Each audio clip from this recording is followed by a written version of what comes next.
بەناوی خوای بەخشندەی میهرەبان بینەرانی بەڕێزی کەناڵی ئاسمانی پەیام لە هەر کوێگەن سڵاوی خوای گەورەتان لێبێ و ئەم کاتە و هەموو کاتێکتان باش. خۆشحاڵم لە ئەڵقەیەکی نوێی بەرنامەی باس و خواز بە دیداری ئێوەی بەڕێز و خۆشەویست دەگەینەوە. ئادابەکانی گەشت و گوزار تەوەری ئەمڕۆی بەرنامەی باس و خواز دەبێت. خدای گەورە لە چەندین ئاەتی قورئاندا داوای لە ئیمانداران کردووە کە بەکون و کە لەبەر و فراوانی زەویدا گەشت بکەن و لە دروستکراوەکانی خوددا بنواڕن و پەندیان لێ وەربگرن و چێژ لە جوانی و ڕازاوی و بەروبوومەکانی زەوی وەربگرن. کەواتە دەگەینەوە ئەنجامەی کە گەشتکردن و گەڕان بەنێو مڵک و ڕزقی خوددادا نەک شتێکی باش و ڕێگە پێدراوە بگرە زۆر جار دەبێتە باشترین عیبادەت و پەرستش بۆ خاوەنەکەی. ئیسلامی پیرۆز هەر لە سەرەتای هاتنیەوە جۆر و شێوەی گەشتەکانی دیاری کرد و بە شێوەیەکی گشتی کردنیە دوو جۆرەوە: گەشتێکی ئاینی و گەشتە ژیانی و دنیاییەکان کە مرۆڤ دەتوانێت لە گەشتە دنیای و ژیانیەکانیشیدا بەشێک لە پەرستش و عیبادەت و خێر بۆ خۆی بپچڕێت. ئەوەی ئەمڕۆ ئێمە باسی لێوە دەکەین ئەو گەشت و گەڕانەیە کە لە کوردەواریدا پێی دەگوترێت سەیران و چوونە دەرەوە کە بە شێوەیەکی گشتی لە وەرزی بەهاردا ئەم دیاردەیە ڕوو لە زیادبوون دەکات. ئیسلامیش وەکو کۆتاهەمین پەیامی خوددا بۆ ئەوەی بەرگێکی دروست و جوان بە بەرگەشتەکاندا بکە چەندان ڕێوشوێن و مەرجی بۆ گەشت و گەڕانێکی سەرکەوتوو داناوە بۆ ئەوەی مرۆڤ ئاگای لە سروشتی ڕازاوە و تەندروستی خۆی و ژینگەی دەوروبەر و مافی مرۆڤەکانی تر بێت.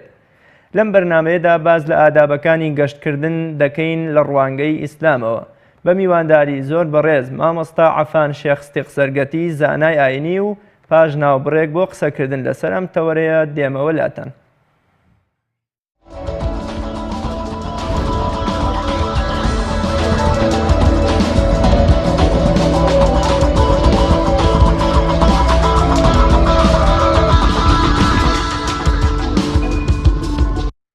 بینەرانی بەڕێز دووبارە سڵاو. مامۆستا عەفان شێخ زۆر سپاس بۆ ئامادەبوونت لە بەرنامەی باس و خواز. سپاس بۆ ئێوەش. مامۆستایان سەرەتا پێم خۆشە پێناسەیەکی گەشتکردن بزانین بە چ شتێک دەگوترێت گەشتکردن لە ڕوانگەی شەریعەتی خوددا و ئیسلامەوە. بسم الله الحمد لله والصلاة والسلام على رسول الله وعلى آله وأصحابه أجمعين. ئێمەش بەش بە حاڵی خۆمان سڵاو و ڕێزمان بۆ بینەرانی پەیام هەیە لە هەرکی هەن چاویان لە ئێمەیە و گوێیان لە دەنگی ئێمەیە سڵاوی خوای گەورەتان لێبێ. طبعا یەکێک لەو خاڵە جەوهەریانەی ئیسلام ئەوەیە کە ئیسلام دینێکە دین و ژینی پێکەوە گرێداوە، نەهاتۆ بۆی خەڵکی قەتیسکا لە شێوەیەک لە شێوازەکانی ژیان یا کۆی کاتەوە کورتی بکاتەوە ژیان لە چەند دروشمێکی پەرستشدا. ئەمە یەکێکە لە تایبەتمەندەکانی ئیسلام کاتۆ دین و ژینی خەڵکی هەردووکیان چاکسازی لە هەردووکیانە بکات. ئەوەی کەوا پێی دەوترێت سەیران و گەشت و گوزاریەکەم ئەوە بڵێن ئایا سەیران و گەشت و گوزار لە پێشێکی جەنابشتە ئاماژەت پێکرد لە ئیسلامە چه حکمێکی هەیە؟ ئێمە ئەڵین لە قاعدەیەکی ئوسولیمان هەیە، قاعدەیەکی فقهیمان ئێمە ئەفەرمێ الأصل في الأشياء الإباحة والأصل في العبادات المنع. يعني أصل لعبادة وپەرستشە ئەوەیە کەس بۆی نییە هەر لە خۆیەوە عیبادەتێک دابێنێ بڵێ ئەمە خواپەرستی بە من دەکەم، چونکو عیبادەت وەکو عولەما دەفەرمون تەوقیفیە، بڕیاری شەرعی لەسەر دراوە کۆتایی هاتوو. بەڵام لە ئەشیاء بێژگە لە عیبادەت لە هەموو ژیانی بەشەرە ئینسان هەموو شتێک ڕێی پێدراوە هەرچی بکە ئیلا مەگەر دەلیلێک هاتبێ حەرام بکە. کەواتە سنووری ڕێپێدراوەکان زۆرترن تا سنووری حرامەکان، چونکو هەموو شتێک لە ئەسڵا هەموو شتێک ئیباحەیە مەگەر دەلیلێک تێ بڵێ حرام. گەشت و گوزار و گەڕان بەسەر زەویدا ئەوەیە کەوا خوای گەورە ئیجازەی بە ئینسان داوە کەوا بەسەر زەویدا بگەڕێت. لە چەندین ئاەتا قورئان ئیشارەی پێکردووە. کەواتە ئێمە ئەوە بڵین هەندێک لە قورئانە ئەوەی کەوا گرنگ بێ قاعدەیەکی بنەمایەکی گشتی بۆ داناوە. ئەوجا لەژێ بنەما گشتیەکەدا کۆمەڵێک شتی لاوەکی ڕێیان دەبێتەوە کەوا یا قورئان خۆی ئاماژەی پێکردووە یا پێغەمبەر صلی الله علیه و سلم ئاماژەی پێکردووە یا بێدەنگ بوون لەسەری لە قورئان لە سنە داهیچ نهاتوە کە بێدەنگ بوون لەسەری یعنی ڕێپێدراوە. کاتە لە قورئانە چەندین ئاەتمان هەیە کە خوای گەورە سوبحانه وتعالى ئەمر دەکا کەوا ئینسان بەسەر زەویدا بگەڕێ، بەسەر زەوی بە مطلقی و بە ڕەهایی. قل سیروا في الأرض لە چەند شوێنە ئەفەرمێ بەسەر زەویدا بگەڕن، مثلا ئەنعام ئاەتی 11 یان نمل ئاەتی 69. گەڕان بەسەر زەویدا بۆ ئەوەیە کەوا ئینسان گەشتەکە لەبەر خاتری چی؟ گەشتکردن لە ئیسلاما ڕێپێدراوە لەبەرەوەی کەوا ئینسان چاو و دڵی بکاتەوە، چای بکاتەوە بزانێ ئایا ئەم ئینسانی ئێستا من بەسەر زەویا دەگەڕێم من تەنها کەسێکم لەسەر ئەم زەویە و ئایا پێش من کەسەیە پاش میش کەسێکە بێ ئەمە یەکێک لەوان دووەمیش ئەوەیە کەوا ئینسان عەقڵی بخاتە گەڕ بۆی بزانێ ئەم بوونەوەرەی ئەم مسەخری کراوە یان ئەم ئینسانە ئەم بوونە مسەخری ئەم بوونە بۆچی مسەخری ئەم لە پەیامی ئەو لە ژیانە چۆن کاتە گەشتکردن بریتێ لە گەڕانێک کە ئینسان چای بەکاربێنێ بۆ بینین عەقڵیشی بەکاربێنێ بۆ بیرکردنەوە. بەڵێ مامۆستا خودای گەورە و پێغەمبەر صلی الله علیه وسلم چۆن هانی مسلمانان ئەدەن کە بۆ نمونە گەشت و گەڕانەکانیان بکەن و بەرگێکی جوان بەبەر گەشت و گەڕانەکانیاندا بکەن. ئێمەڵێن وەکو پێشتر وتم الأصل في الأشياء الإباحة ئەمە خاڵێکە زۆر گرنگە. گەشتکردن خوای گەورە فەرمێ قل سیروا في الأرض یعنی بەسەر زەویدا بکەڕن. ئەمە ئەمرێکە ئەمش لای عولەمای ئەمانج لەم گەڕانە چییە کە خوای گەورە بۆ من بەندەکان لای عولەمای ئوسوول ئەفەرمێ الأمر يفيد الوجوب یعنی گەڕان بەسەر زەویە واجبە مەگەر شتێک هەبێت کەوا تەقییدی کە لە واجبەکە بباتە سنەت یا شتێکی تر. بەهەرحاڵ ئەفەرمێ قل سیروا في الأرض بەسەر زەویدا بگەڕن. ئایا هەدەف لە ئیسلامە هەدەف چییە کە ئینسان لەسەر زەویدا بگەڕێت؟ پێش ئەوەی ئەوە بڵێن ئەمە ئەڵێن ئینسان لە ژیانە هەدەفدارە بە ئامانجە ئینسان لە ژیانە بۆ ئەوە نییە هەر لە خۆیەوە بێت و بڕوە کەواتە مادام ئینسان لە ژیانە بۆ دروستکراوە هەدەفێکی بێ کەواتە ئەو بەرنامەی شەرع دایناوە بۆ ژیانی ئەم ئینسانە بێ هادف بێ یعنی لە خۆڕان نەبێ مەسەڵەن کابرایە بۆچی ئەچێ بۆ بازاڕ بۆچی ئەچێ بۆ دەشت و دەڕێگەڕێ بۆچی ئەچێ سیاحەتەکان لە وڵاتێک و وڵاتێک تر کەواتە ئەبێ هادف بێ کە مادام خوای گەورە ئەم ئینسانی بە کەسێ ئینسانی بە مەوجودێکی هادف دروست کردو هەدەفدار کەواتە ئەبێ ژیانشی هادف بێ زۆر بەداخۆ ئێمە یەکێک لە ئشکالیەتی ژیانی ئێمە تێنەگەشتنە لە دینەکەمان کە دینەکەمان تێناگەین نازانین گەشتەکانیشمان چیە کەواتە هەدەف لە گەشتکردن هەدەفی هەیە هەدەف لە گەشتکردن مەسەڵەن شەرع ئەفەرمێ خوای گەورە ئەفەرمێ قل سیروا في الأرض بگەڕن بۆچی لە دوو ئاەت کە ئاماژەم پێکرد یەکەم ئەفەرمێ فانظروا كيف كان عاقبة المكذبين لآية دوما أفرمي كيف كان عاقبة المجرمين يعني بقرن بسر زويدا بزان آية در أنجام كوتاي أو خلكاني نشانكاني خوايان بدرو دخستو بوكيوتش ئەوانش کە لەسەر زەویدا خەریکی تاوان و جرم و خیانەتکردن بۆ کوێ دەچن کەواتە هەدەفی گەشتکردن گەڕان و سیاحەتکردن بێجگەلەوەی کەوا متعەیەکی دەرونی تایە کە ئینسان دەرونی ئاسوودە دەبێت کە ئینسان ئیسراحەت دەکات ناو جەنجاڵ و قەرەباڵغی ئەو شوێنانی کە ئێستا ئێمە دەبینین لە شارە گەورەکانە کە ئەچتە دەرەوە بێجگەلەوە هەدەفەکەی تر ئەوەیە کەوا کە تۆ چوتە دەرەوە هەر بۆ ئەوە نییە کەوا بچێت دەرەوە بگەڕی بەڵکو هەدەفەکە ئەوەیە تۆ لە نیشانەی دەسەڵاتی گەورەی خواتی ڕامی ئەو شاخی ئەو درەختەی ئەو گژوگیایە هەتا دوێنێ وشک بوو شاخێکی ڕەش سەوز بوونەوەی سەر لە نوێی پوش و پەلاش و دار و درەخت ئەگەر ئێمە بۆم لە ئێستا سەواری گەلی وەکو عاد و سەمود و گەلی لوتمان لەبەردەسانە بێ ئەتوانین بۆمنە زیندووبوونەوەی سەر لە نوێ ئەو پوش و دارە وشک هەڵاتوانە بکەین یەکێکی تر لە نیشانەکانی زیندووبوونەوە کە خوای گەورە بۆ منە ئەمە یەکێک لەو پەیامانی کەوا ئینسان لە گەڕان و بینین دەشودەر بیر لەوە بکاتەوە تا دوێنێ ژیانی تیان نەبوو بەس ئەمڕۆ ژیانی تێکوت کێ ئەم ژینەی کردەوە بەبەری ئەم دار و درەخت و گژوگیایەتە چ دەستێکی بەشەی تێدا کەواتە هەدەف لە گەڕان ئەوەیەکەوە ئینسان بۆ ئەفەرمێ سیرکەمزان عاقبەتی درۆزنان یا سیرکەمزان عاقبەتی مجرمین چیە خاڵەکە لێرە ئەمێ کە ئینسان بە عەقڵی گەشت بکات نەک تەنها بە چاوی کە زۆر بەداخەیمە زۆر جار تەنها بە چاو گەشتەکەین یعنی بەو معنایە ئێمە تەنها ئەچینە دەرەوە بە چاو سەیری شتەکانەکەین بە عەقڵ بیری لێ ناکەین و ئەمە چۆن بۆیە گەشتەکانی ئێمە کە مادام خۆمان بەبێ هەدەف و بەرنامە ئەچینە دەرەوە گەشتەکانیشمان بێ بەرنامە کەواتە شەرع هیچ شتێکی دانەناوە ئیلا بەرنمەیەکی بۆ داناوە یا ئیلا بەستوێتی بە شتێکی ترەوە کە ئەم ئینسانی پێ لە پلەی ئینسانی دانەبەزێ مەسەڵەن زۆر جار لەگەڵ ڕێزمان دوور لە ئینسانیت خوای گەورە ڕێزی لە بەشەر ناوە بەس مەسەڵەن لە فەسلی بەهارە دەبینین چۆلەکە و حیوان و هەموو ئاژەڵەکانی هێنە دەرەوە ئەوان تەنها چاویان شتەکان دەبینن یعنی خوای گەورە دەیەوێ بە ئینسان بفەرمێ ئەی ئینسان تۆ پلە و مەرتەبەیەکی بەرزت هەیە چوونە دەرەوەکەت تەنها نابێ چێژ وەرگرتنیەک بێ بە چاو بەڵکو ئەبێ ئەوە بێ عەقلیشت بکەیتەوە سەیری ئەم بوونەوەرە بکەیت کە تا دوێنێ هەمووی وشک بوو ئێستا سەوز بۆ تۆ کێ توانیەتی ئەو درەختە سەوز کاتەوە کێ ئەو بارانەی باران تا ئەو درەختە سەوز بێت کاتە تۆش بیرکەرەوە ڕۆژێک دەبێ ژیانی تۆش پاییزێکی بەسەرا دێ بەڵام پاییزی ژیانی ئینسان یعنی کۆتایی نە یعنی فەسلی پاییز هات بەهارێکی بەدووادا دێ چاوەڕێ دەکەێت کاتە بەهاری ئینسان لە دوو ڕۆ یەکەم ئینسان دائیمەن کە تووشی گونا و هەڵەیەک دەبێ تاریکایی دەکەوێتە سەر دڵ و دەرونی هەست نەکە ئەم تاریکایە ئیتر ڕۆشنایی و ڕووناکی لە دوانایە. ئەمە یەکەم لە ژیانە بۆ گەڕانەوەی بۆ لای خوای گەورە. دووەمیش بۆ دوای مردن کە پاییزی تەمەن کۆتایی پێێتە ئێوارژین بەسەر داهات ناچاری بازار بەرەو گۆری تەنگوتار بە تەنها ملی ڕێگری. ئەلێرەدا ئیتر بزانە بەهارێک هەیە کە سبینێ کەم پێی دەڵین قیامەت هەموو ئەهلی ئیمان باوەڕیان بەوەیە کە هەر لە بەهارە ئەو جیاوازی و خلافەی کە خوای گەورە لە بینی زمان و نەتەوەکانە دروستی کردووە بەهار فێرمانەکە کە بۆ منە ئەم دەشتە سەوزە چەندان گوڵی جیاوازی تایەکەواتە بێ مرۆڤەکانی هاوشێن ئەم دەرو دەشتە تەنها هەوڵدەن ژیان بڕازێنەوە بە جیاوازی و ڕەنگی جەستە و بۆ منە زمانی جیاواز بە هی یەکتر قایل بین. یەکێک لە نیشانەکانی دەسەڵاتی خوای گەورە ئەوەیە من ئاياتی ئیخلاف ئەلسینەتیکم وەئەلوانە کەواتە یعنی خاڵی یەکەم زۆر تەرکیزی لەسەرکی گەشت و گوزارکردن بریتە لە کردنەوەی عقلی ئینسان عقلی بکاتەوە بزانە ئایا ئەم گەشتکردنەوە ئەم گەڕانە چی ئیسیفادەیەک لە ئەو قسەی جەنابەت زۆر جوانە کە ئینسان بچێتە دەرەوە ببینە سیرەکەی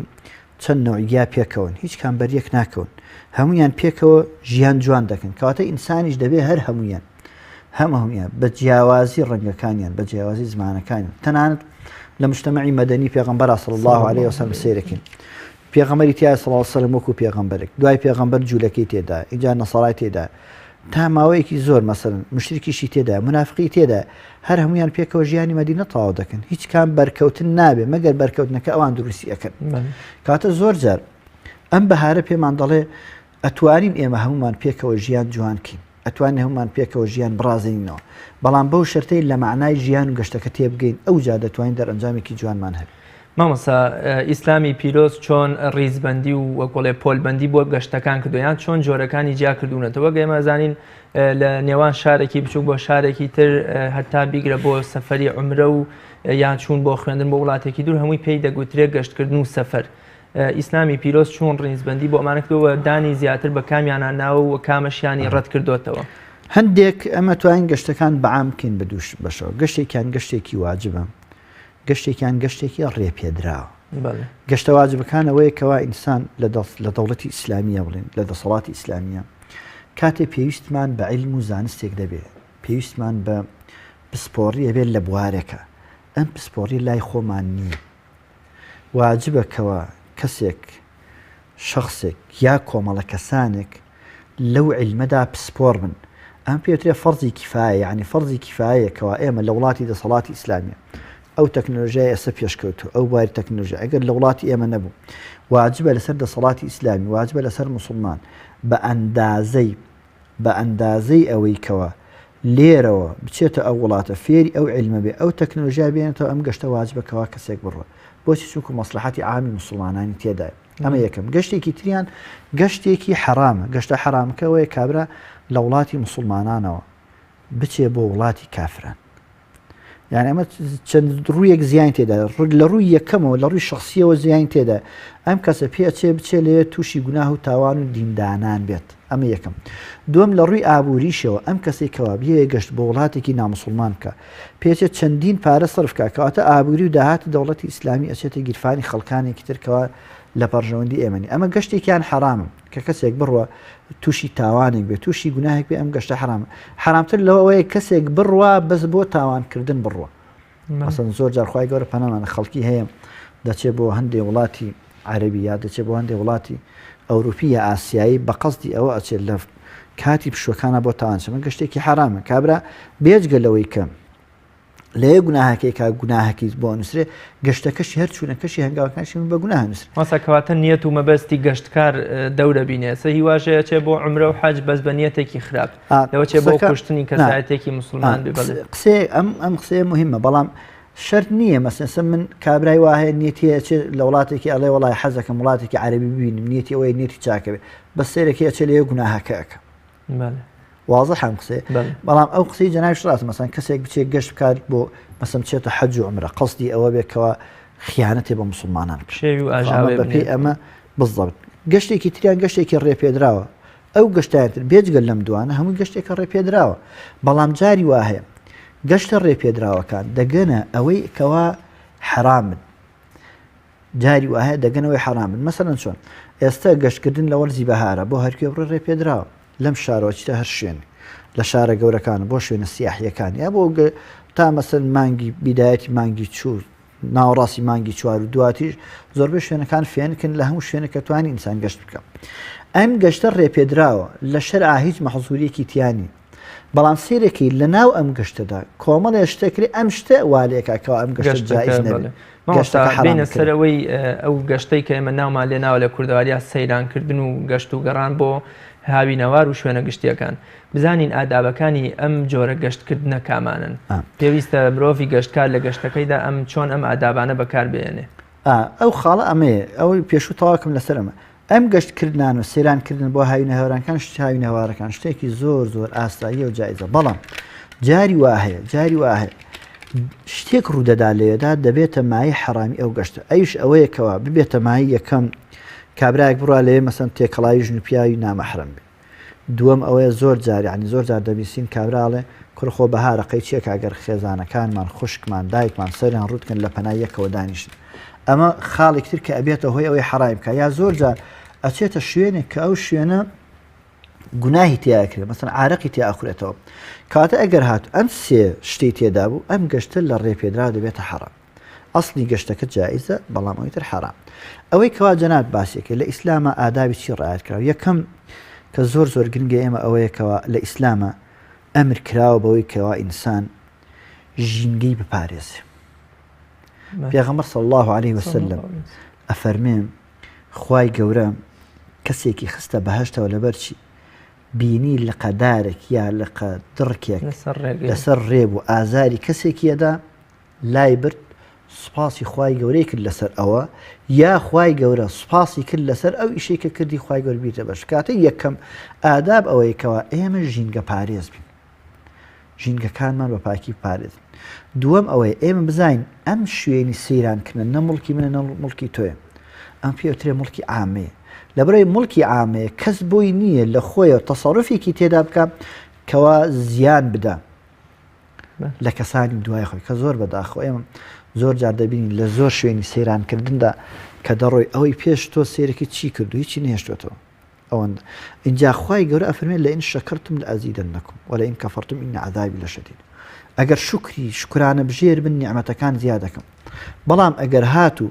کوفری نیعمەتتان کرد نیعمەتەکانتان لێ دەگرمەوە. طبعا علەما ئەفەرمون شکری هەر شتێک بەکاربردنیەتی لەو سنوورەی کە شەر ڕێ پێدا، شکری چاو گوێ دەست، شکری ئەم ژینگە جوانم، ئەم دەشت و دەر و شاخ و ئاو و هاوینە هەوار و تاڤگانە شکرکردنیان بریتیە لە چی؟ بریتیە لە پاراستن و پاکڕاهێشتنیان. کاتە هەر کات تۆ چوویتە شوێنێک سەیران کرد ئەگەر هاتو ئام شوێنی کەوا ڕۆشتوی وەکو چەند پاک بۆ ئاوە بە پاکی بێڵیتەوە کاتە شکری نیعمەتێ کرد. بزانە خوای گەورە زیاتریەکە، بەڵام خوا نەخواست ئەگەر پێچەوانەکەی بوو شکرن نەکرد ئەوە دەبێتە هۆی ئەوەی کەوا ئەو نیعمەتە لێ ببڕ. ئەمە خاڵی یەکەم کاتە پاکڕاشتنی ژینگە. خاڵی دووەم ئەوەیەکەوە زۆر بەداخەوە ئێمە زۆر جار بەهەڵە لە چمکی ئازادی تێگەشتوین لە هەموو دنیا لە هەرچی مەکاتیبی فکری و ئایدۆلۆژی دنیا هەیە. ئازادیەکمان نییە ڕەهابێ، ئازادیمان هەیە من ئازادم تا ئەگەمە سنووری تۆ، تۆش ئازادی تا ئەگەیتە سنووریەوە. کەواتە هەموو کەس ئازادیەکی ئازادیەک تا سنووری خۆی ئازاد. ئازادیمان نییە ڕەهاب. لەبەر یەکێ لەو هەڵانی کەوا کرا و شەرع ڕێی پێنادا ئەوش ئەوەیەکە ئینسانی مسلمان دەبێت لە سەیرانکردندا نەبێتە مایەی ئازاردانی دراوسێکی. بۆیە پێغەمبەر صلی الله علیه وسلم لە چەند حەدیثە کە ماسی دراوسەیەکە قورئانەکەی قورئانی پیرۆز کە دراوسێ تەصنیفەکە یەکێک لە دراوسەکان ئەفەرمێ وەلجاری والصاحب بالجنب صاحبی بالجنبی حتا ناو پاسێکە کە تۆ لە تەنیشتەکەدای تەنیشتەکە دراوسەی تۆی تاوەی کە دەڕێ کاتە لە سەیرانەکەشدا ئەوە چیە و دراوسەی تۆیە. دەی پێغەمبەر صلی الله علیه وسلم باسی ئافرەتێکیان کەوتیان یا ڕەسوڵ الله ئافرەتێک هەیە شەو نوێژی هەیە عیبادەت و زۆر باش بەڵام ئازاری دراوسەکانی بە زمانەدا فەرمووی هی فی النار. وتیان یا ڕەسوڵ الله ئافرەتێک هەیە عیبادەتی کەمە خێر و خێراتیشی تەنها هەندێک پەنیری وشکۆبوو خێرەکە بەڵام ئازاری دراوسێ نادا بە زمانی فەرمووی لە بەهەشتایە. کەواتە ئەوەی لە تەنیشتی تۆیە لە سەیرانە دراوسەی تۆیە صاحبی بالجنبی لە تەنیشتەوە دراوسەی تۆی دەی کەواتە ئەبێت تۆ مافی دراوسێتی بپارێزی کە زۆر بەداخۆی من لە زۆر جا دەبین لە سەیرانە ئەو مافە هەمووی پێشێلیەکە عفو بەناوی چێ پێشیلێکە بەناوی من ئازادم هەرچی یەکەم تۆ ئازاد لە ماڵەوە بۆ منە بە مناڵەکانی ئەڵێ ئازیەتی دراوسەکەمان مەدەن دەنگ بەسەریان بەرزمەوە کەچی سەیەکەی بۆ من لە سەیرانە هۆڕێنی سیارە و دەنگی شکارەکە ئەوەیە ئەمان پێی وایە لە سەیرانە سنووری ئازادی ئەو سنوورێکی ڕەها و مطلقە هیچ نییە بیبەسێتەوە مالعلم واش نییە تۆ لە هەموو شوێنەکە سنوورێکی خۆت تێ نابێ ئەو سنوورە ببەزێ لەبەر شەرع هاتووە بۆ ئەوەی کەوا ئەو کۆت و زنجیرانی کۆت و زنجیری فکری بێ کۆت و زنجیری واقعی بێ کە بەسەر ئینسانەوە لای بە ئازادی بکە بەڵام ئازادیەکەش لە سنووری خۆیە کاتە تۆ چۆن لە ماڵەوە مناڵەکەت فێرەکەی کەوا ئازای دراوسێکردنا لێش دراوسێتە تۆ بۆی چویتە دەرە تۆزە ئیسراحەتکەی بە سێرەکی کابرایەکی گەورەی پێ ستریۆیەکە دەستی پیا ئەنێ ئەوەی کەوا حەزی لێبێ لێدا دەی تەنیشتەکەی حەزی لێن تەنیشتەکەی ناتوانانی ئیسراحەتکە لەبەرەوەی ئەوە هەڵەکە ئەمەیە تێگەشتن لە چمکی ئازادی لە سەیرانیشدا هەر ئەم دوو ماڵی کە بە نزیک یەکەوە هەر حکمی دراوسێن هەر دراوسێن خۆی وە صاحبی بالجەنبی لە قوڕانە فەرمێ ئەوەی کەوا لە تەنیشتە ئەمە دراوسێ دەکاتە بێ ڕعایەتی چی بکە ڕعایەتی دراوسێ بکە کاتە یەکێکتر لە ئادابەکان ئەوەیەکەوە تۆ ئەچی بۆ سەیران بۆی ئیسراحەتێ بکەی کە ئەچی ئیسراحەتێ بکەی ئەبێ ڕەچاوی حاڵی ئەو دراوسێ بکەیت لە پەناتە نەکبێ مەسەن زۆر جار لە هاوینە هاوارەکانان دەبینی کابرا بە ئارەزووی خۆی باشە بە ئارەزووی خۆی چیەکە ئەوەی حەزی لێ بەدەنگی بەرز لێدا یەکێکتر لە ئادابەکان بریتە بەڕاستی لە هەموو کاتێکە ئەبێ ئینسان مەسەن بە تایبەت لە ڕێگاوبانەکانە پاراستنی ئاسایشی ڕێگاوبانەکان کە زۆر بەداخەوە دەبین زۆر گەنجەیە لەگەڵ ڕێزمە زۆر گەنجەیە دەبینی ئەگاتە لە سیار کە ئەچێ ئەسڵەن ڕەچاوی تەنیشتەکەی و پێش و پاشی خۆی ناکە سێرەکەی بە ئارزوی خۆی لێ ئەخڕێ بە ئارزوی خۆی هۆڕێن لێدا لە هەر شوێنێ حەزی لێ بەدەوەسێ کە ئەمەش بریتە لە پێشێلکاریەکی تر لە مافەکانی بەرامبەر کاتە ئادابی سێم ئەوەیە کەواتۆ ئەچی بۆ سێنان ڕەچاوی ئەو ڕێگە و بانە بکەیتەوە بۆ ئەچی ئەمە یەکێکتر ئەوەیە بەڕاستی زۆر بەداخەوە کە ئێمە ڕەچاوی ناکەین ئەوش ئەوەیە لەگەڵ ئەو پەر ڕێز و حرمەتم هەندێک گەنج هەیە هەدەفیان چوون بۆ سەیران نییە هەدەفیان ئەوەیە کەوا ئەچن بەس چاویان لە خەڵک بێ بۆیە دەڵێم هەندێک جار ئەم ڕێ پێدراوە حرام دەبێت چونکو هەم لەم لاوە مەسەن زۆر جار دەبینیم کە ئەچن بۆ سەیران مەسا هەموو کەس زۆر جار حاڵەتێکە حاڵەتێکی نەفسی بەشەر وایە حەزەکە خۆی دەرخە هەرێکی بە شێوەیەک مەسەن دەبینیم عایلە دوو عایلە چوون بۆ سەیران سێرەکەی لە چەخی جارەکە دەستیان کردو بە هەڵپەرکی کامە یەکەم هەڵەترین شتەوەیەتەوە مافی ڕێگاپان نەدا ئەمە ئەسڵان پێی ناترێ پێشکەوتن و حەزارت شارستانیەتەوەی کەواتۆ هەموو شتێک لە شوێنی خۆیدان ئەم مافی ڕێگاپان نەدا اینجا هەندێک گەنجەیە بەڕاستی لەگەڵ ڕێزمە کە ئەچن هەدەفیان گەشتکردن نیە هەدەفیان سیرکردنی ئەو کەسانش کەوا سیر ئەکرێن خۆیان وا دەکەن کەوا خەڵک سەیرا بکەن ئەوسا هۆکاری چییە لەو شوێنانە مرۆڤ زیاتر هەوڵەدا خۆی دەرخا بۆ منە شەڕ و شۆڕ زیاتر لەو شوێنان ڕوەدایانی مرۆڤ هەر ئەوەندەی کە کەسێکی بەرامبەری یام ئایلەیەکی تر ناناسەیتر هەوڵەدا وەکڵێ بۆچوونی خۆی گۆرانی خۆی حتا ئارەزوەکانی خۆی بسەبێن ئەگە یەکێکی ژردەسی بگرێ ئەیکا بە شەڕ و حتا شەڕەچەخۆ ئەو شتانە لەو شوێنان ڕوەدا وڵای ئیشکالەکە چیە بۆ من ئێمە ناتوانین لەو شوێنانژە هاوشێوەی بەهار بوونە پێکەوە ژیانێک بخڵقێنی وە کۆمەڵێ شتی جوان لە نێو خۆمانە برەو پێ بدەین هۆکارەکە بە قەناعەتی من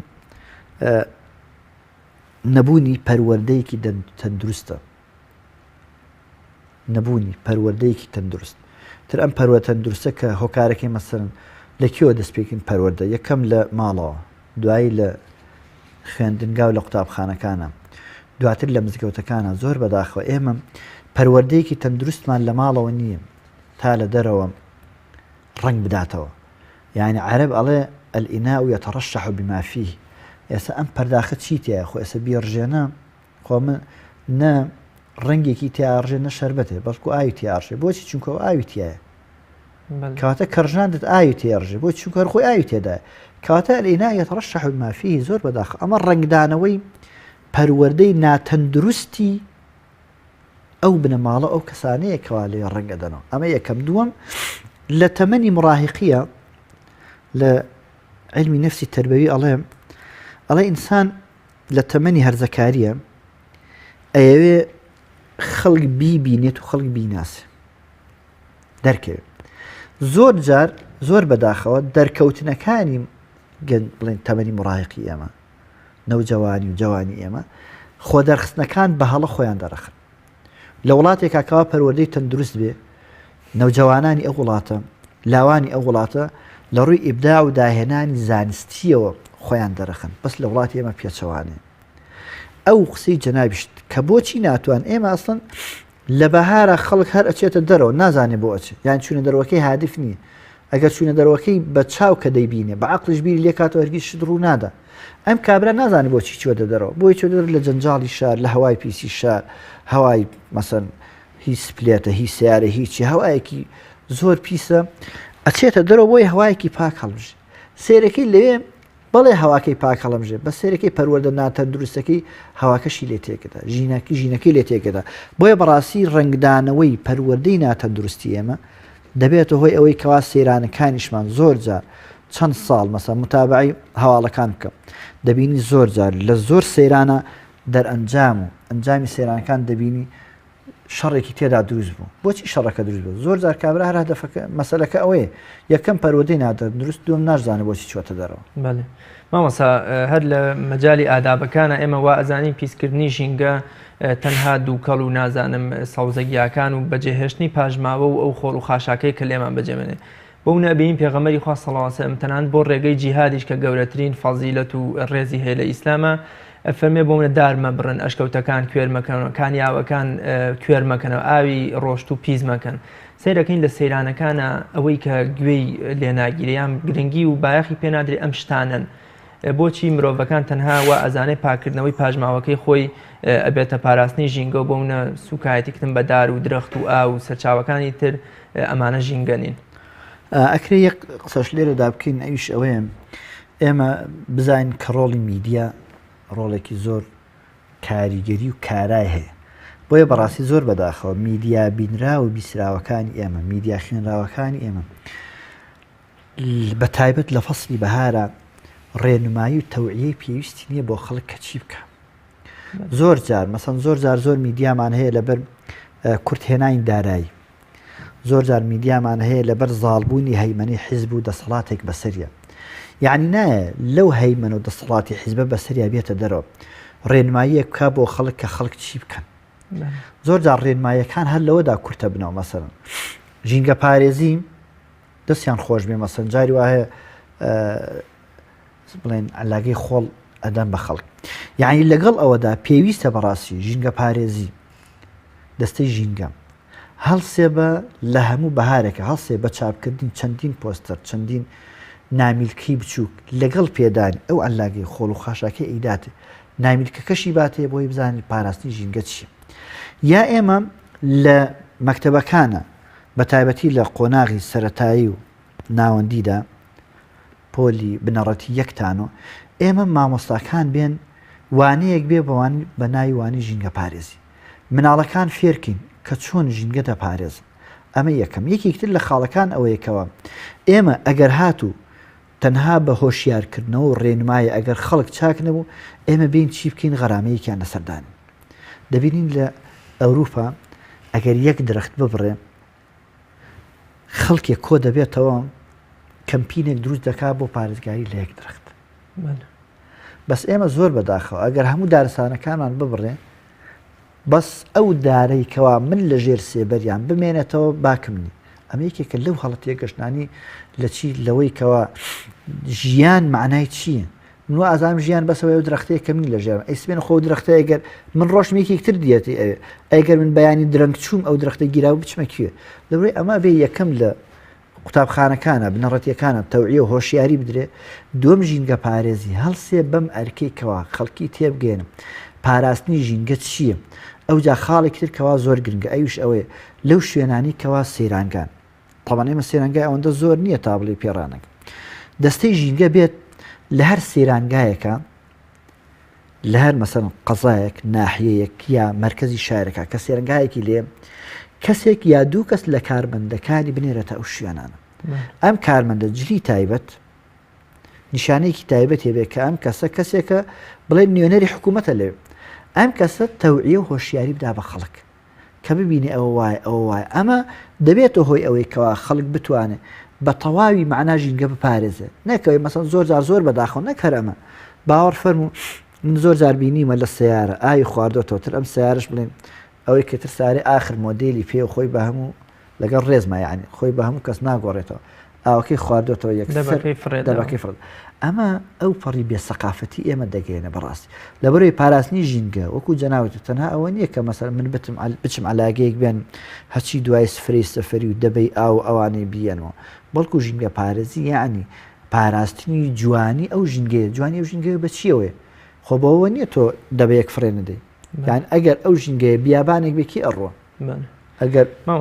دار درەختەکانی ببوورە وشێک بێکی ئەڕوە کاتە پاراستنی ژینگە فەرمێ ئەگەر قیامەت بەرپا بوو درەختێکت بەدەستەوە بوو بناومێدمەوە بینێژە طبعا ئەو حەدیثە فەرمێ ئەگەر قیامەت وفي يد أحدكم فسيلة ئەگەر نەمامێکی بێ و فەلیەزرعها بابی ڕوێن کاتە ئیسلام زۆر گرنگی بەمانە داوە ئیسلام گرنگی زۆر بەوە داوە کەوا ئینسان چی بێ ئینسان ژینکە پارێز بێ لە هەموو ڕوویەکەوە حتا بڕینی درەخت لە شەرعا درەختێک کەوا ئیستیفادەی بۆ خەڵکە بێت نابێ بیبڕی لە شەرعا جائز نییە بە هیچ شێوەیەک پێغەمبەر صلی الله علیه و سلم فەرمی اتقوا اللعانین خۆتان لەو دوو شتە پارێز دەبێتە مایل لعنت عەرزیان کردی ئەوسڵات چییە فەرمووی دوور بێ لە ڕووتۆ دانیشتن لە سەر جادەی عام و سێبەری درەختەکان چونکە خەڵکی دانیش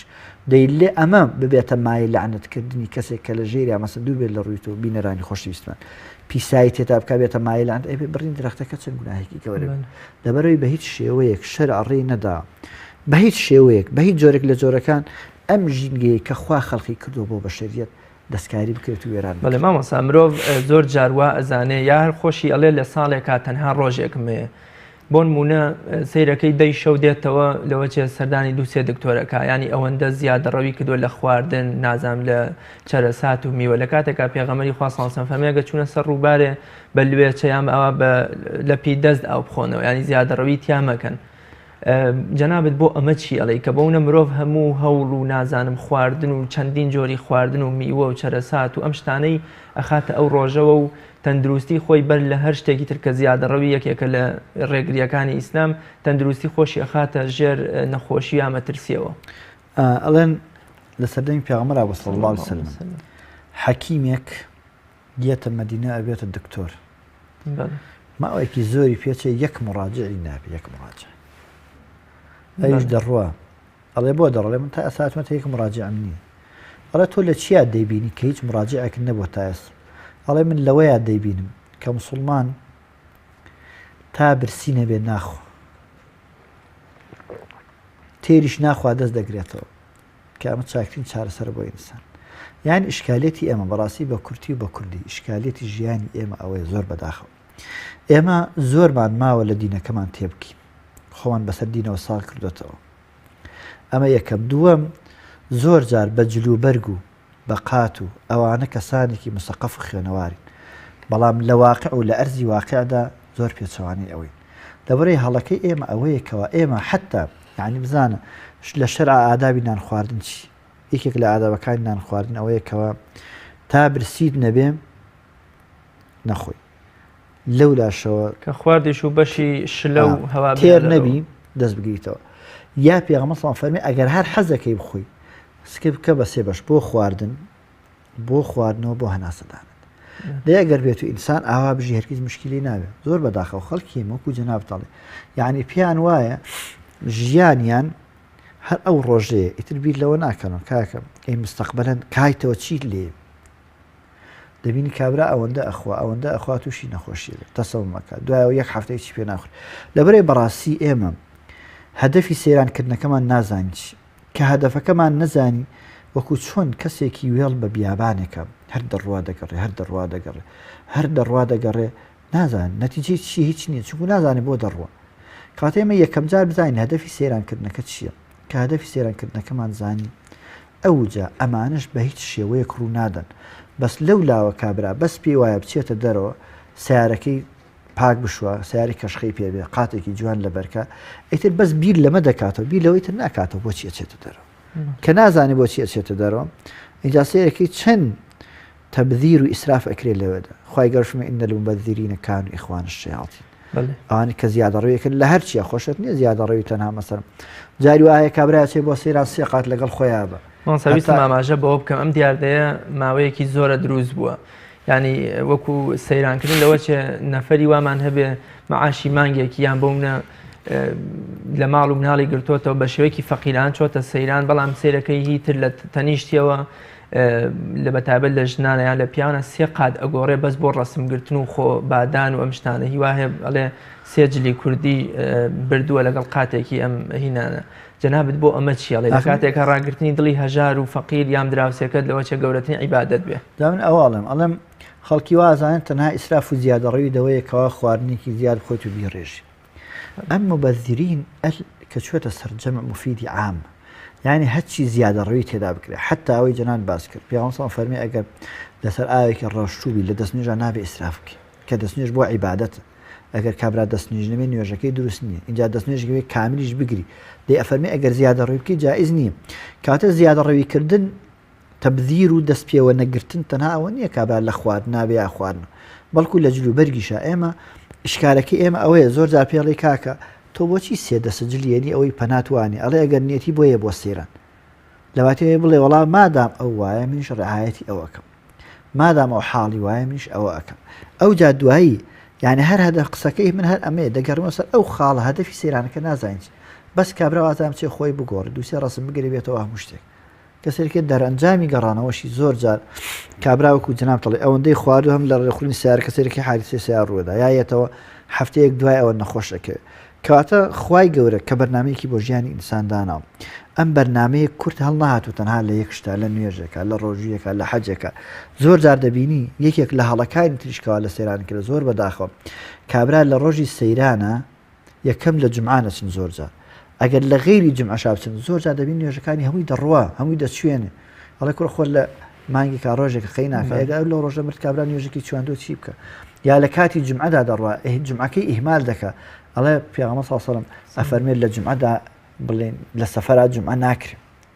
کاتە ئیشکالەکە لێرەوە دەست پێەکە ئێمە هەڵە تێگەشتێکمان لە بابەتەکان هەیە لە قەزیەکان هەیە لەو شتانی کە پێویست ئێمە بە جوان لیان تێبگەین زۆر جار لینگا قوچ سەر بەرەوخوا لیان بە ئاوەژوو لیان حاڵێ بین بۆیە ئەو شتە دزێ و نامۆیانە لە هەر لە چوارچەوەی ئادابەکانی سەیران بەڵام بەدەر لە پاراستنی ژینگە شتێکی تر هەیە پێی دەگوتێ پاراستنی سروشت پێغەمبەری خوا صلی الله علیه و سلم نەهی کردووە لە موسڵمانەکان کە ئەگەر بە پێوە بۆ من میستان کرد مەیکەن بە کونی بۆ منە دڕندە و جانەوەری بۆ ئەوەی هەم ئازاری ئێوە نەدامی ئەویش یعنی وەکڵی هێلانە لەویش تێک نەدرێت هەستەکەی لە سەیرانە لە پەنای هێلانەی باڵندەیەکەوە یا لەسەر شارە مێرولەیەک یان بۆ لە ناو پوش و پەلاشێکە ئاگرێ ئەکرێتەوە ئەو هەموو گیاندارە تیا ئەچێت کە بۆنە سروشتی بۆ مرۆڤ ڕازاندۆتەوە جەنابەت بۆ ئەمە چیەڵی وڵڵاهی ئەو یەکەم کە ئینسان سەیدی کەونە و گەورەی کەونە ئەو بوونە خۆی گەورە هەمووی ڕام کردو بۆ ئەم ئینسانە کە ڕامی کردو بۆ ئینسانە پێشی تۆ چۆن ئیستیفادەی لێ بکەی ئەمە ئەوە دووەم ئەوەی ئەم ژینگەی وەکو عەرزم کردی ژینگە هی من و تۆ نییە هینەوەکانی داهاتوومانە ئەمە دووەم سێم پێغەمبەر صلی الله علیه و سلم نەهی کردووە لەوەی کەوا ئینسان چۆلەکەیەک بۆ خۆشی بیکوژێ خوای گەورەش کە باسی بوونەوەرەکانی ترەکە فەرمێ ئومە من ئەمثالکم پێغەمبەر صلی الله علیه و سلم فەرمێ خوای گەورە عیتابی لە پێغەمبەرێک کرد کە شانە مێرولەیەکی سووتان مێرولەیەک گەستی دوای هات شانە مێرولەکەی سووتان خوای گەورە فەرمی هەللا نەملەتون واحیدە تۆ لە پێناوی ئازار چەشتن بەدەست مێرولەکە شانەیەکی شارێکی مێرولەت سووتان دەی بزانە خوای گەورە عیتاب لە پێغەمبەرێ بگری عەلەیهی سڵات وەسەلام کە ئیجتیهادێکی کرد ئیجتیهادەکەی وانە بوو پێغەمبەری صلی الله علیه و سلم بفەرمێ هەر کەس چۆلەکەیەک بەبێ تاوان بکوژێت لە قیامەتە خوای گەورە زیندوی دەکاتەوە کە بۆ کوشتوویەتی یەک چۆلەکە دەی باشە ئەگەر کابرایەک دەشت و دەرێک بسووتێنێ بێجگە لەوەی کەوە زیانی گەیاندووە بەوەی کەوە هەموو ئەو جارەوانی تایەتی ئەو اینجا بزان چەند زیان بە اقتصادی وڵاتیش دەگەێنی ئەو مەڕوو ماڵاتەی خەڵکێتی لە چیا بەخێویکە چۆن بەخێویکە چۆلەکە و گیاندارەی تر یەک چۆلەکەم لە قیامەتا زیندوو بکرێتەوە کە کابرا بۆ خۆشی کوشت بێتی ئێس ئەم سەدەها بسووتێنێ بێتی لە قیامەتا پێغەمبەر صلی الله علیه و سلم فەرمێ خوای گەورە تۆڵەی بزنی بێشاخ لە بزنی شاخدار وەردەگرێتەوە دەی ئەمە خۆ لە بینی خۆیان دوو حیوان کاتێ شەڕ دەکەن ئەبێ ئینسانێک بە شەرێک بێت وەکو جەناب دەڵێ ئاگرێک بنێتەوە کە ئەو هەموو مار و مێر و باڵندە و دوای ئەوە زەرەر لە اقتصادی وڵات بگەێنێن دوای ئەوە ژینگە پیسکە دوایەوە بێتە مای ئەوەی کەوا ئەو لادێ و دەور و بەرانی ئەوانە زەرێرە بکەن ئەبێ ئەمە لە قیامەتە مەسئولیەتی چی بێ کاتە ئینسان کە ئەچێ بۆ سێران بەڕاستی دەبێ بە عەقڵی بڕوان نەک بە چاوی بە چاوی بیبینێ بە عەقڵی بزانێ بۆچی چووە هیچ کارە ساتێک ڕوو نادا. بەڵێ ماوەسا پێغەمبەری خوا صلی الله علیه و سلم فەرمێ بە هاوڵەکانی مەچنە شارێکەوە یاسای تیانە بێ و بۆونە ڕۆژی تیان مەکەنەوە شەویش لە شەر شارێکە مەکەنەوە کە بێ یاسایی و وەکوڵێ بێ سەروبەری پێوە دیار بێ. بۆ نمونە کەسێک کە دەچێتە سەیران وا دەزانێت ئەو برایانی پۆلیسیات و چۆیان پۆلیسی پارێزگاری وازە ئەمانە کۆیلەی ئەون کاتێک کە دەڵێ سیارەکە دێر ڕامەگرەیان قڕە باڵخی دووزمەکە یا شەڕمەکە وەکوڵێ بەم بەڕێزانە هەڵە شاخێ ئازاریانەدا سوکایەتیان پێەکە. جەنابەت بۆ ئەمە چی ئەڵێ لە کاتێککە ئەم بەڕێزانە بۆ خزمەتی ئەوان لەوەچێ لە کاتی پشووی خۆیانە هاتمنە ئەو سەیرانگایانە و خزمەتی هاوڵاتیانەکەن. وەڵا یەکەم قسەکە ئێمە لەسەر ئەمە بێم کە ئێمە بەڕاستی زۆر بەداخەوە پەروەردەکەمان وەکو عەرزم کردی پەروەردەکەمان پەروەردەیەکی سەقەت و ناتەندروستە ئەمە یەکەم دووەم زۆر جار شکارەکە لەوە دروستە بێ یاسا زۆر بەداخەوە یاسا لە وڵاتی ئێمە تەنها بۆ خەڵکێک هەیەکەوە لە خوارەوە بێ لە ئاستی دارایی لە خوارەوە بێ لە ئاستی دەسەڵاتە لە خوارەوە شکالێک لێرە دروستێکە کەسێک کە فەقیر بێ کەسێک دەسەڵاتی نەبێ هەرگیز ناتوانێت بەرامبەر بە یاسای هاتوچۆ یاسای دارستان مخالەفەیە بکە ئەوەی کەوا مخالەفە دەکات زۆر بەداخەوە کەسانی بەدەسەڵاتن کەسانی پارەدارن ئەو کەسەی بەدەسەڵات و پارەدارە خۆی یاساکە پێشێرەکە خۆی یاسایەک بڕیادا خۆشی پێشێرەکەیتە بێ ڕەچاوی چی بکەی کاتەوانی لە سەیرانە ڕێز لەوانە ناگرن خەڵکانێکی فەقیر بەڕاستی خەڵکی سادە و فەقیر نییە خەڵکێکە هەم یا دەستی هەیە یا پشتی هەیە ئەوانن کەوا ئەو خەڵکی مەسەن وازانە کەمانە عەبد و کۆیلێ ئەون چونکە خۆی یاساکەی دانا خۆشی پێشێلیەکە لەبەرەوەی بەڕاستی ئێمە یاساکە ئەڵین ئەبێ یاسام ڕەچاو بکرێ ڕێزی لێ بگیرێ بێ هەموو کەس وەکو یەک وابێ لە بەردەمی یاسادا ئیمامی عەلی ڕەضا و ڕەحمەتی خوای لێبێ لە سەردەمی خەلافەت و ئەمارەتی خۆیان کابرایەکی لەگەڵ کابرایەکی جوولەکە بێتە نیزاعیان ئەچنە لای شوڕێحی قاضی شوڕێحی قاضی لە پەنای یەکە ڕایانەگرێ دوایی ئەفەرمێ ئەی ئەبولحەسەن ئەم درعە قەڵغانە هی تۆیە شایەتت هەیە وتی حەسەنی کوڕم وتی کوڕت بۆ تۆ شایەت نابێ درعەکەیدا بە کابرای جوولەکە ئیمامی عەلی تۆزە ڕەنگی تێک چوو لەو کاتە دوایی قاضی وتی خەلیفە بۆچی ڕەنگت تێک چوو کەوتم ئەبولحەسەن وتی لەبەرەوەی نائەدالەتیت بەرامبەر من و ڕەفیقەکەم نوان منە بە کونیە سەرناو بان کرد ئەوت بەناوی خۆیەوە حتا لە شەرعیشە لە بەرامبەر قانونێکەوە قانونەکە ڕێزگرتنی مرۆڤ لە شەرعات دەسەڵات و بێدەسەڵات و یەکەم پێغەمبەر صلی الله علیه و سلم لەگەڵ کابرایەکی جوولەکەدا نزاعیانە بێ لەسەر قەڵغانە کابرای جوولەکە ئەڵێ هی منە پێغەمبەر صلی الله علیه و سلم ئەفەرمێ هی منە دەی پێغەمبەر صلی الله علیه و سلم کێ شایەتێتی هی ئەوە یعنی بزانن نەیانوت کاک خۆن پێغەمبەری خوا صلی الله علیه و سلم یەکەم دووەم سەرۆکی کۆمارە دووە ئەم تەشریعەکە چۆن ئەڵێ هی تۆیە کاتە ئشکالەکە لەوەیە ئەوەی کە یاساکە دانێ ئەوە یاساکە پێشێلەکە ئەگنا خەڵکێکەوە دەست و پشتی نەبێ یاسا پێشێل ناکە کەواتە ئێمە ئەوە بزانین کە ئەوانەی دێنەوێ لەسەر ڕۆژێکە گەر لەم شارە لە شارێکی گەورە ڕۆژێ مرورمان بگرێ چەند بێ سەروبەری دروستە بێت ڕۆژێ لە شوێنێکا ترافیک لایەتی ئیش نەکات مروریش لێ نەبێت چی دروستە بێت کات هەمووی لە پێناوی پاراستنی گیانی ئینسانە ئەم کەسەش دەبێت ڕێزی ئەو کەسە بگرێ کە هێت چیەکە یەک پارێزگای دێتەوە تۆ چۆن کەسێک دەگری مەسەن کابرایەکی دوکاندار کابرایەک لە ماڵەوەی مەسئولێک کاکە حیمایەیەک دێنێ ئەم حیمایە مانگانە معاشیەداتێ خزمەتێکا بۆی حیمایە ئەم بکە دەبێ ئێمە چەند پارە بدەین حتا پارەشیان پێ ناین برایانی هاتوچۆ خزمەت بە ژیانی ئێمەکەن کاتە ئەوانەی کە بەگویان ناکەن زۆر بەخداخەوت دەستدار و پشدارن ئەگینا ئەوانی کە ڕەچاویانەکەن خەڵکانێکی فەقیر و هەژار مامەسا دیاردەیەکی تر هەیە بەداخەوە بەشێکی کەم لە خێزانە موسڵمانەکان بۆ من سەرۆک عایلە وا ئەزانێ هەر کە بۆ من بە فەرمودەیەک باز لە سەیرانکردن نەکرابیان بۆ پێغەمبەری خوا صلی الله علیه و سلم و لەگەڵ خێزان و عایلە و یام هاوڵانی تر شتێکی بەناوی سەیرانەوە نەکردوێ ئیترش لە شەرع ڕێی نابێتەوە بۆ منم عایلەی وا هەیە گلەی وا دەکەن کە لە ژیانیانە سەیرانێکیان پێ نەکراوە دڵیان بۆ خۆیان دائەمێنێ لەوە چێت تەنانەت باوکی واژ هەیە ڕێگە بە مناڵەکانی نادا لەگەڵ قوتابخانەیان قوتابیانی مزگەوتیان گەڕەکا بچنە سەیران جەنابەت بۆ ئەمە چیەڵی بۆچی بۆ مسلمانان بە هەڵە هەند بەشێک لە عایلەی مسلمانان بە هەڵە لەم بۆنە ڕەزامەندیە خوایان بەم هینە خوایە هەڵە تێگەشتون وڵای قسەکەی ئێمە ئاوا بڵین زۆر جار زۆر بەداخەوە ئێمە هەندێکمان تەنها زاهری دەقێک دەخوێنینەوە ئەمە یەکەم دووەم زۆر جار پێمان وایە هەندێک شت هەیە کە خەڵک دەیکا نابێ ئێمە بیکەین هەموو شتێک ضەوابتی هەیە یانی لە شەرعە هیچ شتێکمان نییە کە لە ژیانی ئینسانە پێویستی پێی بێ ئیلا یەکەم شەرع ئاماژەی پێ کردو دۆم ضەوابتیشی بۆدانەوە کاتە ئەم دوو لایەنە ئاوا بڵێن لایەنێکەوە هیچ ضەوابتێکی شەرعی ڕعایەت ناکات بێسەر و بەرەی دەچێ هەر شوێنە حەزی لێبێ لە هەر کاتێ لە هەر حاڵتێک کاتێ هەرچی بیەوێ دەیکا ئەمە زۆر هەڵەیە لەو لاش ئەتوانین بڵێن ئەوەش هەڵەیە کە ئێمە بڵێن کاکە ئیلا ئەبێ مەسەر هەر نەچیتە دەرەوە نە ئەوەی نەچوونە دەرەوەکەی بەڕاستی وایە نەچوونە دەرەوەکەشی وایە بەڵکو وەکەذالک جعلناکم ئومەتەن وەسەطا ئەمە یەکەوە ئینسان هەرچی دەکا حتا خوێندن ئێستا مەسەڵەن خوێندن لە زانکۆکانە خۆ خوێندن لە زانکۆکانە لە هەموو وڵاتانی دنیا زۆر کەم هەیە لە وڵاتێکە هەبێ خوێندنی ئافرەتان و پیاوان کوڕان و کچان جیاواز بێ ئەکرێ ئینسانی موسڵمان ڕێگە بە کچەکەی خۆی نەدا بچێ بخوێنێ بڵێ تێکەڵاویە نا مەسەسە تەلەڤیزیۆن ئایپاد موبایل ئەمە شتێکی بڵێن شتێکن لە ژیانی ئێمەدا وجودیان هەیە ناکرێت تۆ بڵێ بەکارهێنانیان نابێ ئەوەی کەوە زۆر خۆشی بە متەمەسیکی نەس بزانێ